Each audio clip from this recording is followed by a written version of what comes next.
بسم اللہ الرحمن الرحیم۔ سید وقاص اسلامک چینل کے دوستو، السلام علیکم ورحمۃ اللہ وبرکاتہ۔ پیارے ناظرین، شروع اللہ کے بابرکت نام سے جو بڑا مہربان نہایت رحم کرنے والا ہے۔ لاکھوں کروڑوں درود و سلام حضرت محمد صلی اللہ علیہ وسلم پر اور ان کی آل پر۔ ناظرین، پہلے آپ تیسرا کلمہ اور اس کا ترجمہ سن لیں، پھر آپ کو بتائیں گے تیسرا کلمہ عرش سے فرش تک کیسے آیا، اور تیسرے کلمے کی پاور یعنی طاقت، فضیلت، برکت اور عظمت کیا ہے۔ اس سے پہلے کہ ویڈیو کو شروع کریں، آئیں اللہ کی بارگاہ میں مل کر دعا کر لیتے ہیں۔ دعا کرنے والے سے اللہ کی ذات خوش ہوتی ہے، اور دعا کے شروع میں اور آخر میں درود پاک پڑھنا لازمی ہے، اس سے اللہ کی بارگاہ میں وہ دعا قبول ہوتی ہے۔ اللہم صلی علی محمد وعلی آل محمد کما صلیت علی ابراہیم وعلی آل ابراہیم انک حمید مجید۔ اللہم بارک علی محمد وعلی آل محمد کما بارکت علی ابراہیم وعلی آل ابراہیم انک حمید مجید۔ اے اللہ، جتنے بھائی اور بہنیں اس وقت مجھے سن رہے ہیں، سب کے مجھ سمیت گناہوں کو معاف فرما، اور جو بھائی اور بہنیں ہمیں نام لکھتے ہیں دعا کے لیے، ان کی اور جو ابھی سن رہے ہیں، ان سب کی تمام جائز حاجات کو پورا فرما، حلال رزق، برکتوں والا روزگار عطا فرما، بے اولادوں کو نیک صالح اولاد عطا فرما۔ اے اللہ، جن بھائیوں یا بہنوں کی شادی نہیں ہو رہی، تمام مشکلات اور رکاوٹوں کو ختم فرما کر اے اللہ نیک رشتے عطا فرما۔ جو بیمار ہیں ان تمام کو صحت کاملہ عاجلہ عطا فرما۔ ان دعاؤں کو نبی صلی اللہ علیہ وسلم کے طفیل قبول فرما، آمین۔ اللہم صلی علی سیدنا و مولانا محمد وبارک وسلم۔ ناظرین، چلیں ایک بار تیسرا کلمہ تمجید پڑھتے ہیں۔ سبحان اللہ والحمد للہ ولا الہ الا اللہ واللہ اکبر ولا حول ولا قوة الا باللہ العلی العظیم۔ ترجمہ بھی سماعت فرما لیں۔ اللہ پاک ہے اور سب تعریفیں اللہ ہی کے لیے ہیں، اور اللہ کے سوا کوئی معبود نہیں، اور اللہ سب سے بڑا ہے۔ گناہوں سے بچنے کی طاقت اور نیکی کرنے کی توفیق اللہ ہی کی طرف سے ہے، جو سب سے بلند عظمت والا ہے۔ سبحان اللہ۔ ناظرین، اب ہم آپ کو تیسرے کلمے کے متعلق کچھ اہم معلومات دیتے ہیں، اور یقیناً آپ کو یہ تمام سن کر بہت ہی بڑا فائدہ حاصل ہوگا، اور آگے جا کر ہم آپ کو آخر میں تیسرے کلمہ پڑھنے کی فضیلت اور برکات بھی بتائیں گے۔ اب ناظرین، تیسرا کلمہ کیا ہے اور اس کی برکات کیا ہے، تمام باتیں دھیان سے سماعت فرمائیں اور اپنی زندگی میں اس کا تجربہ کیجئے۔ تیسرا کلمہ 5 اوراد اور وظائف کا مجموعہ ہے۔ نمبر 1 سبحان اللہ، نمبر 2 الحمدللہ، نمبر 3 اللہ اکبر۔ یہ تینوں وہ کلمات جن کو تسبیح فاطمہ بھی کہا جاتا ہے۔ مخدومہ کائنات ہمارے آقا صلی اللہ علیہ وسلم کے جگر کا ٹکڑا سیدہ فاطمہ رضی اللہ تعالی عنہا سے منسوب ہے۔ پھر رسول رحمت صلی اللہ علیہ وسلم نے جب یہ وظیفہ سیدہ فاطمہ سلام اللہ علیہا کو عطا فرمایا کہ اس کے بدلے میں اللہ تعالیٰ 100 غلاموں کو آزاد کرنے کا ثواب عطا فرماتے ہیں۔ سبحان اللہ۔ ناظرین، یاد رہے یہ کلمات ہر نماز کے بعد 33 بار پڑھے جاتے ہیں۔ نمبر 4 اسی طرح تیسرا کلمے میں کلمہ طیبہ کا جز بھی شامل ہے، لا الہ الا اللہ۔ نمبر 5 اور آخر میں لا حول ولا قوة الا باللہ العلی العظیم۔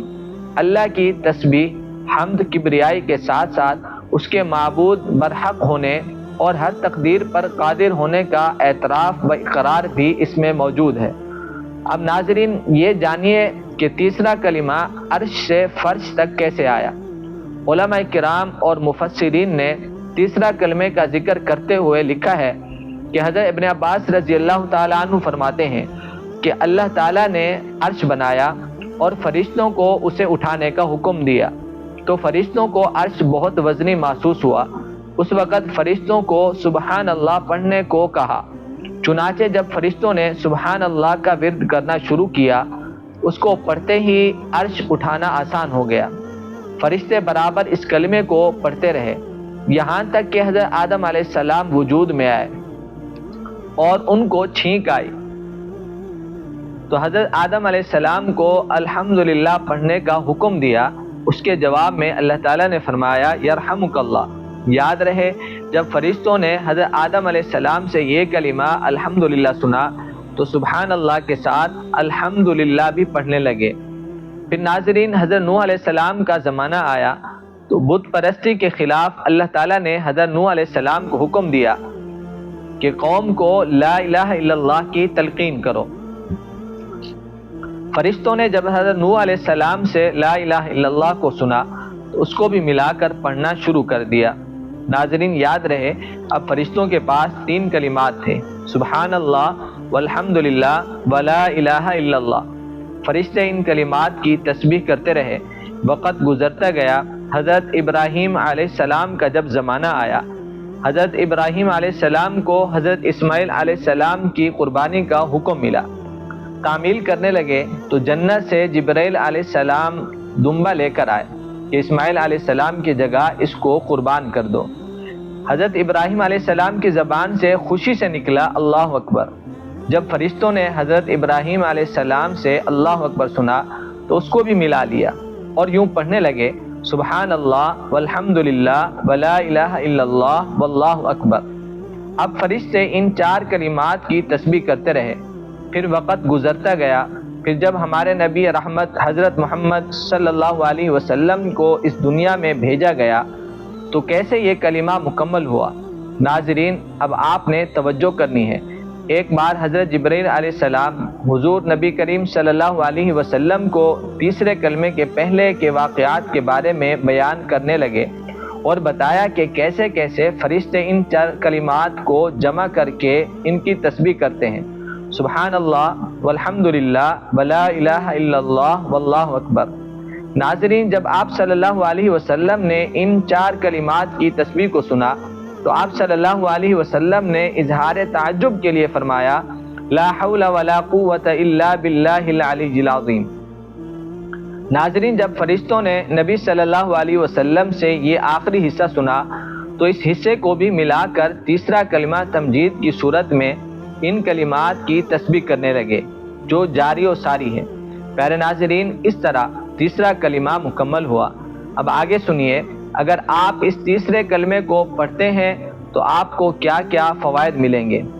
صاحب جمع الفوائد لکھتے ہیں کہ آقا صلی اللہ علیہ وسلم نے ارشاد فرمایا کہ کیا تم میں سے کوئی ایسا شخص نہیں جو احد پہاڑ کے برابر عمل کر لیا کرے۔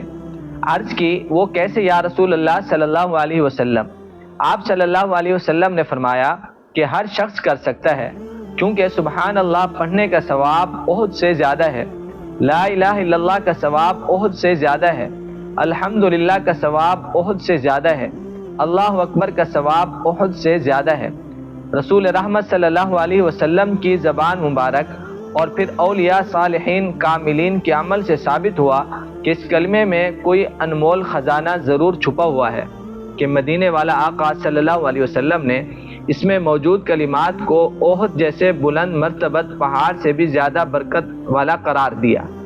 بزرگان دین نے اس کے بہت سارے فضائل لکھے ہیں اور میں نے خود کئی بار اپنی زندگی میں تیسرے کلمے کو آزمایا ہے، اور کئی دوست ایسے ہیں جن کو یہ بتایا، چاہے کوئی بیمار تھا یا کوئی پریشان تھا، الحمدللہ تمام کو برکتیں نصیب ہوئیں اور ہوتی رہیں گی انشاءاللہ۔ ناظرین آپ بھی ذہنی سکون، گھریلو پریشانیاں، میاں بیوی کے اختلافات، رزق میں تنگی، کاموں میں رکاوٹ، مقدمات میں پریشانی، عبادات میں دل لگانے کے لیے، روحانی ترقی پانے کے لیے، جادو، شیطانی اثرات اور جنات سے نجات پانے کے لیے، الغرض ایک مسلمان کے روحانی مسئلے کے حل کے لیے تیسرا کلمہ ایک عظیم نعمت ہے۔ آپ نیت بنا کر تیسرا کلمہ یقین کامل کے ساتھ تسبیح کریں، آپ کو خود ہی تیسرا کلمہ تمجید کی اہمیت، برکت اور عظمت اور فوائد فضائل نظر آنا شروع ہو جائیں گے۔ پیارے ناظرین آپ سب کے لیے ایک چھوٹا سا وظیفہ آخر میں پیش کرتا ہوں۔ اگر کوئی مشکل کام درپیش ہو یا سختی کا وقت ہو یا کوئی مہم درپیش ہو یا حاسدین سے حفاظت کی ضرورت ہو تو بعد نماز عشاء 111 بار تیسرا کلمہ یا حی یا قیوم برحمتک استغیث کے ساتھ ملا کر پڑھیں۔ انشاءاللہ رحمت کا نزول ہوگا۔ جب تک کام نہیں ہوتا تب تک یہ عمل جاری رکھیں۔ ناظرین، امید کرتا ہوں یہ تمام باتوں سے آپ کے علم میں اضافہ ہوا ہوگا۔ اس بات کو آپ کمنٹس میں ضرور بتائیں، اور اگر یہ تمام معلومات آپ کو اچھی لگی ہوں تو لائک ضرور کرنا ہے تاکہ ہمیں بھی پتہ چل جائے۔ اللہ ہم سب کا حامی و ناصر ہو۔ السلام علیکم ورحمۃ اللہ وبرکاتہ۔